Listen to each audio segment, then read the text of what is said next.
எவ்வளவுதான் டயட் ரெஸ்ட்ரிக்ஷனா நம்ம ஃபாலோ பண்ணாலும் வெயிட் லாஸ் ஆகலையா? இந்த 7 தவறுகள் நீங்க செய்யறீங்களான்னு பார்த்துக்கோங்க. இந்த 7 தவறுகள் செய்யாம நீங்க கரெக்ட் பண்ணிட்டீங்கன்னா இன்னும் ஈஸியா நமக்கு வெயிட் லாஸ் ஆகும். அது என்னென்ன, எந்த மாதிரியான உணவுகள் எடுக்கணும்ன்றத இந்த வீடியோல நான் சொல்லியிருக்கேன். வீடியோவை ஸ்கிப் பண்ணாம முழுசா பாருங்க. உங்க ஃப்ரெண்ட்ஸ் அண்ட் ரிலேட்டிவ்ஸ்க்கும் வீடியோவை ஷேர் பண்ணுங்க. நம்ம சேனலை சப்ஸ்கிரைப் பண்ணிக்கோங்க. வாங்க பதிவுக்குள்ள போலாம்.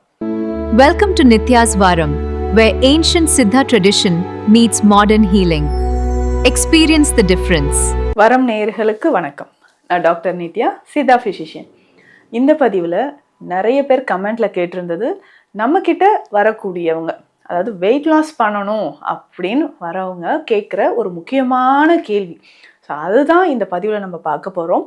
சித்த மருத்துவத்தில் சித்தர்கள் சொல்லியிருக்கக்கூடிய நிறைய விஷயங்களை ஒவ்வொரு பதிவுலையும் நம்ம பார்த்துட்டு வரோம் இல்லைங்களா? இந்த பதிவில் அதாங்க பண்ண போகிறோம். அதாவது வெயிட் லாஸ் பண்ணணும்னு நினைக்கிறவங்க, நான் டயட்டில் இருக்கேன் ஆனால் எனக்கு வெயிட் லாஸ் ஆகலை அப்படின்னு ஒரு பெரிய விஷயத்த எல்லாரும் சொல்கிறீங்க. டயட்டில் இருந்தாலும் வெயிட் லாஸ் ஆகாமல் இருக்கிறதுக்கான காரணங்கள் என்ன, நம்ம செய்யக்கூடிய முக்கியமான 7 தவறுகள். ஸோ வீடியோவை ஸ்கிப் பண்ணாமல் முழுசாக பாருங்கள். இந்த 7 தவறுகள் கண்டிப்பாக இதில் 5 தவறாச்சும் எல்லாருமே செய்கிறதுனால தான் வெயிட் லாஸ் ஆகாமல் இருக்குது. ஸோ இன்னிலேருந்து நம்ம வெயிட் லாஸ் பண்ணணுங்க அப்படின்னு நம்ம முடிவு எடுத்துட்டோம். நம்ம என்ன பண்ணுறோம், ஜிம்முக்கு போகிறோம், எக்ஸசைஸ் பண்ணுறோம், ஃபுட்டு இதெல்லாம் நான் கண்ட்ரோல் பண்ணிட்டேன் அப்படின்னு இருந்தும் எனக்கு ஏன் வெயிட் லாஸ் ஆகலை அப்படின்னு நிறைய பேர் கேட்குற விஷயம். ஸோ ஃபஸ்ட்டு விஷயம் என்னென்னா, எல்லாருமே கண்மூடித்தனமாக பண்ணுற ஒரு தவறு என்னென்னா, நம்ம சாப்பிடாம இருந்தால் வெயிட் லாஸ் ஆகிடும் அப்படின்னு நினைக்கிறதுங்க. அதுவும் முக்கியமாக பெண்கள் இந்த தவறை செய்யவே செய்யாதீங்க.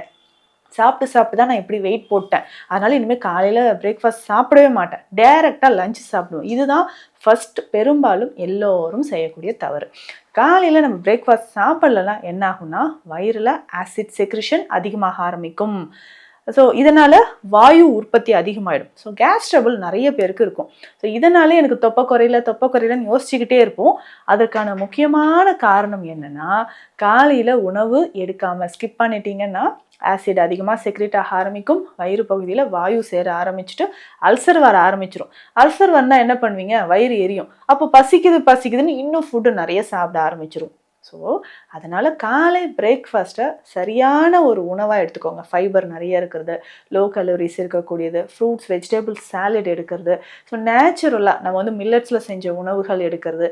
இந்த மாதிரி உங்களுடைய டயட்டை சேஞ்ச் பண்ணிக்கோங்க. ஈஸியாக வெயிட் லாஸ் ஆகும். எக்காரணத்து கொண்டும் உணவை நம்ம தவிர்க்கக்கூடாது. பசியோடையே ரொம்ப நேரம் இருக்கிறதும் வெயிட் கெயினுக்கு காரணமாக அமையும். ரெண்டாவது முக்கியமான ஒரு விஷயம் என்னென்னா, நிறைய பேர் பண்ணுற தவறு, நான் இனிமேல் டோட்டலாக ரைஸ் எடுக்கவே மாட்டேன், ரைஸ் கட் பண்ணிட்டேன், ஸ்வீட்ஸ் கட் பண்ணிட்டேன், அதனால் ஹெல்த்தியாக நட்ஸ் மட்டும் சாப்பிட்றேன் அப்படின்னு சொல்லுவாங்க. நட்ஸ் நீங்கள் எப்படி சாப்பிட்றீங்கன்னா, நட்ஸும் ஓரளவுக்கு தாங்க நீங்கள் சாப்பிட்ணும். நிறைய பேர் சொல்லி கேள்விப்படுற ஒரு விஷயம் என்னென்னா, பாதாம் ஒரு 10-20 பாதாம் எடுத்துக்கிறேங்க, இதில் ஒரு 2 ஸ்பூன் அளவுக்கு நான் பூசணி விதை, வெள்ளரி விதை, ஃப்ளாக்ஸ் சீட்ஸு, இது எல்லாம் இதனோட டேட்ஸும் நான் சேர்த்து நல்லா பால் விட்டு மில்க் ஷேக் மாதிரி எடுத்துக்கிறேன். நான் ஃபுல்லாக ஒரு 300 ml குடிச்சிருவேன் மில்க் ஷேக், அவ்வளோதான். ஏங்க இது அதிகமான கேலோரிஸ் இதில் இருக்குங்க. நட்ஸ் நம்ம எடுத்துக்கலாம், ஹெல்த்தி தான். ஸோ ஒவ்வொருத்தருக்கும் எந்த அளவுக்கு தேவைன்றதை பார்க்கணும். காலையில் நான் பிரேக்ஃபாஸ்ட் ரைஸே டோட்டலாக கட் பண்ணிட்டேன், ஸ்வீட்ஸும் கட் பண்ணிட்டேன், ஸோ ஷேக்ஸ் நிறைய எடுக்கிறேன், நட்ஸ் நிறைய சாப்பிட்றேன் அப்படின்னு சொல்லுவாங்க. ஸோ ஓரளவுக்கு தான் நட்ஸும் நம்ம எடுத்துக்கணும். அது கேலோரிஸ் அதிகமாக உங்களுக்கு முன்னாடி இருந்ததை விட வெயிட் அதிகமாக ஆரம்பிச்சிடும். ஆனால் நட்ஸே எடுக்கக்கூடாதா, அப்படி கிடையாதுங்க. உங்கள் பாடி வெயிட்க்கு ஏற்ற மாதிரி இங்கே நாங்கள் நோட் பண்ணி தரோம் இல்லைங்களா, உங்களுக்கான ஒவ்வொருத்தருக்கும் ஸ்பெஷல் டயட் நோட் பண்ணி தரோம். உங்கள் பாடி வெயிட் எவ்வளோ இருக்குது, இல்லை ஏற்கனவே சுகர் பிபி இருக்கா, அதுக்கேற்ற மாதிரி நம்ம டயட் நோட் பண்ணி தரோம் இல்லைங்களா, அந்த மாதிரி எடுத்துக்கோங்க. ஹெல்த்தி அப்படின்னு சொல்லிட்டு நட்ஸ் நிறைய சாப்பிட்றது, ஸோ மில்க் ஷேக்ஸ் நிறைய எடுத்துக்கிறது, இதுவும் நமக்கு வெயிட் கெயினுக்கு காரணமாக அமையும். மூன்றாவது முக்கியமான ஒரு விஷயம் என்னென்னா, நம்ம ஓகே ரைஸ் கட் பண்ணிட்டோம், ஃபுட்டெல்லாம் குறைச்சிட்டோம், 2 சப்பாத்தி தான், 2 இட்லி தான் சாப்பிட்றோம் அப்படின்னு நினச்சிட்டு இடையில நம்ம சாப்பிட்ற சில விஷயங்களை மறந்துடுவோம். பிரேக் டைமில் ஒரு காஃபியோ டீயோ குடிக்கிறது. ஸோ ஒரு நாளைக்கு 5-6 காஃபி குடிப்பாங்க, 5-6 டீ குடிப்பாங்க. ஸோ இடையில வந்து நம்ம கூல்ட்ரிங்க்ஸ் ஏதாவது குடிச்சிடுறோம். ஸோ டயர்டாக இருக்குது, இந்த கூல்ட்ரிங்க்ஸ் குடிக்கலாமா, டயர்டாக இருக்குது, இந்த ஜூஸில் இவ்வளோ சுகர் போட்டு குடிக்கலாமா, அப்போ அந்த சுகர் நம்ம எடுத்துக்கிறோம் இல்லைங்களா, அதை மறந்துடும். ஸோ இதுவுமே இடையில நீங்கள் வந்து கணக்கிலே இல்லாமல் சாப்பிட்ற சில உணவுகள், சில ஸ்நாக்ஸ் ஐட்டம்ஸும் நமக்கு வெயிட் கெயின் ஆகிறதுக்கு ஒரு முக்கியமான காரணமாக இருக்குது. அதுலேயும் நம்ம கவனம் செலுத்த வேண்டியது ரொம்ப அவசியம். அடுத்த 4வது விஷயம் என்ன தெரியுங்களா, நிறைய பேர் பண்ணுற தவறு, நான் வாக்கிங் போகிறேன் அதனால் கண்டிப்பாக வெயிட் லாஸ் ஆகிடும், என்ன ஃபுட் வேணால் எடுத்துக்கலாம், காலையில் தான் நான் வந்து 1 hour வாக்கிங் போயிருக்கேன் இல்லையா, அதனால இன்றைக்கி நான் இது சாப்பிட்டா ஈஸியாக டைஜஷன் ஆகிடும், வெயிட் கெயின் ஆகாது, பேலன்ஸ் ஆகிடும் அப்படின்னு நினைக்கிறோம். ஸோ வாக்கிங் பண்ணுறது ஒரு வகையில் ஓகே, ஆனால் அதுக்கு ஏற்ற மாதிரி நம்ம உணவுகள் எடுக்கணும். ஸோ வெயிட் லாஸில் நம்ம இருந்துக்கிட்டே இருக்கிறோம், வெயிட் லாஸ்க்கான ப்ராசஸ் போயிட்டுருக்கு அப்படின்னா அதுக்கேற்ற மாதிரியான உணவுகளை கரெக்டாக நம்ம ஃபாலோ பண்ணும்போது தான் ஈஸியாக வெயிட் லாஸ் ஆகும். நீங்கள் வாக்கிங் போகிறீங்க, எக்ஸசைஸ் பண்ணுறீங்க அப்படின்னாலும் அதற்கேற்ற மாதிரியான ரிசல்ட்டும் உங்களுக்கு கிடைக்க ஆரம்பிக்கும். ஸோ அதுப்போ நம்ம உணவு கவனம் செலுத்தணும். இல்லைங்க நான் ஜிம் போகிறேன், காலையில் 1 hour ஒர்க் அவுட்ஸ் பண்ணி வந்திருக்கேன், அதனால் இப்போ நான் இதை நல்லா சாப்பிட்டுக்கிறேன், நான்வெஜ் நிறைய சாப்பிட்டுக்கிறேன், காலையில் திரும்ப நான் ஜிம்முக்கு போயிடுவேன் இல்லை வாக்கிங் போயிடுவேன் அப்படின்னு நம்ம நினச்சிட்டு இருந்தோம்னா நமக்கு இன்னும் கேலரிஸ் பாடியில் சேர்ந்து அதுவும் ஃபேட் அதிகமாக டெபாசிட் ஆக ஆரம்பிச்சிரும். இதுவும் கவனத்தில் வச்சுக்கோங்க. அடுத்து 5வது ஒரு விஷயம், நிறைய பேர் பண்ணுற தவறு என்னென்னா போதுமான அளவுக்கு தூக்கம் இல்லாமல் இருக்கிறதுங்க. ஸோ இதுதான் நிறைய பேர் தூங்காமல் இருந்து நம்ம உடலை கெடுத்துக்கிறது. இரவு நேரத்தில் சரியான உறக்கம் இல்லைன்னா கண்டிப்பாக வெயிட் கெயின் ஆகும். நான் தூங்குறேங்க, ஒரு 7 hours நான் நல்லாவே தூங்குறேன் அப்படின்னு நிறைய பேர் சொல்லுவாங்க. என்னென்னா லேட் நைட் தூங்கிட்டு ஒரு 2 மணியோ 3 மணியோ அந்த டைமில் தூங்கிட்டு காலையில் 9 o'clock 10 o'clock வரைக்கும் தூங்கிக்கிட்டே இருப்பாங்க. ஸோ அந்த தவறு செய்யாதீங்க, இதனால் கிடுகிடுன்னு வெயிட் கெயின் ஆக ஆரம்பிச்சிடும். இதுவும் நம்ம ரொம்ப கவனத்தில் வச்சுக்கிட்டே இருக்க வேண்டிய ஒரு விஷயம். ஸோ சரியான அளவுக்கு தூக்கம் ரொம்ப ரொம்ப முக்கியம், இதுவும் கவனத்தில் வச்சுக்கோங்க. 6வது முக்கியமான ஒரு தவறு என்ன தெரியுங்களா, எல்லாருமே செய்யக்கூடியது, ஃபைபர் கண்டென்ட் எடுக்க மறந்துடுறோம். ஸோ ஃபைபர் கண்டென்ட் அப்படின்னு சொன்னால் சப்பாத்தி மட்டுமே சாப்பிட்டு வெயிட் லாஸ் பண்ணணும் அப்படின்னு கிடையாதுங்க. நிறைய வெஜிடபிள்ஸ் எடுத்துக்கோங்க, ஃப்ரூட்ஸ் நிறைய எடுத்துக்கோங்க.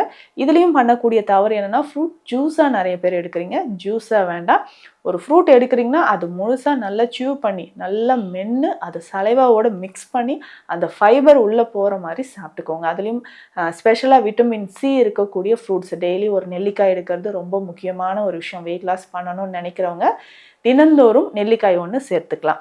அதே மாதிரி சாத்துக்குடி, ஆரஞ்சு, இது எல்லாமே நீங்கள் அப்படியே மென்று சாப்பிடும்போது ஈஸியாக அந்த ஃபைபர் நமக்கு நல்லாவே ஹெல்ப் பண்ணும் வெயிட் லாஸ்க்கு. இன்னொரு முக்கியமான விஷயம், ஃப்ரூட்ஸ் வகைகள்லே பார்த்தீங்கன்னா பைனாப்பிள் வெயிட் லாஸ்க்கு ரொம்ப ரொம்ப ஹெல்ப் பண்ணும். அது ஜூஸாக போட்டு ஃபில்டர் பண்ணி அந்த தண்ணி மட்டும் குடிக்காதீங்க, 2 ஸ்லைஸ் சாப்பிட்டாலும் அதை நல்லா சியூ பண்ணி சாப்பிட்டுக்கோங்க. அடுத்து லாஸ்ட்டாக 7வது முக்கியமான ஒரு தவறு, இது பெரும்பாலும் நிறைய பேர் பண்ணுறோம். அரைக்குறையாக ஒரு டயட் நம்ம ஃபாலோ பண்ணுறோம், சரியாக தூங்குறோமோ இல்லையோ, ஆனால் டெய்லி பண்ணுற ஒரு விஷயம் என்னென்னா வெயிட் செக் பண்ணிக்கிட்டே இருப்பாங்க. ஸோ டெய்லி காலையில் வெயிட் செக் பண்ணுவாங்க, நைட் வெயிட் செக் பண்ணுவாங்க. ஸோ அந்த மாதிரி அதுலேயே நம்ம வந்து மைண்ட் வச்சுட்டு இருக்க வேண்டாம். ஸோ நம்ம வெயிட் செக் பண்ணணுன்னா 2 weeks once நீங்கள் வெயிட் செக் பண்ணால் போதும். ஸோ அப்போது நமக்கே தெரியும் என்னென்ன தவறுகள் செஞ்சுருக்கோம் அப்படின்றது. ஸோ அதனால் ஒரு வேளை உங்களுக்கு ஹார்மோன் இம்பேலன்ஸ் இருக்கலாம், தைராய்டிசம் தொடர்பான பிரச்சனைகளோ சுகர் ரிலேட்டட் ப்ராப்ளமோ இருக்கலாம். ஆனால் அவர்களுக்கு என்ன ஆகும்னா டக்குன்னு ஒரே நாளில் வெயிட் அதிகமாகிறது குறையிறது தெரியாது. அதனால் அந்த ஹார்மோன் இம்பேலன்ஸ் இருக்கக்கூடிய நபர்கள் அது கரெக்டாக இருக்கான்னு செக் பண்ணிக்கோங்க. தைராய்டு ரிலேட்டட் ப்ராப்ளம் இருக்குது, இல்லை சுகர் இருக்குது, அதை நம்ம கரெக்டாக மெயின்டைன் பண்ணிக்கிட்டே வரும்பொழுது தான் ஈஸியாக நமக்கு வெயிட் லாஸ் ஆகும். ஸோ நிறைய பேர் டிப்ரெஷன் ஆகிறாங்க. மன ரீதியாகவும் நம்ம வந்து டிப்ரெஷன் ஆக வேண்டாம், ஒரே நாளில் வெயிட் கெயின் ஆகிறது கிடையாது இல்லையா.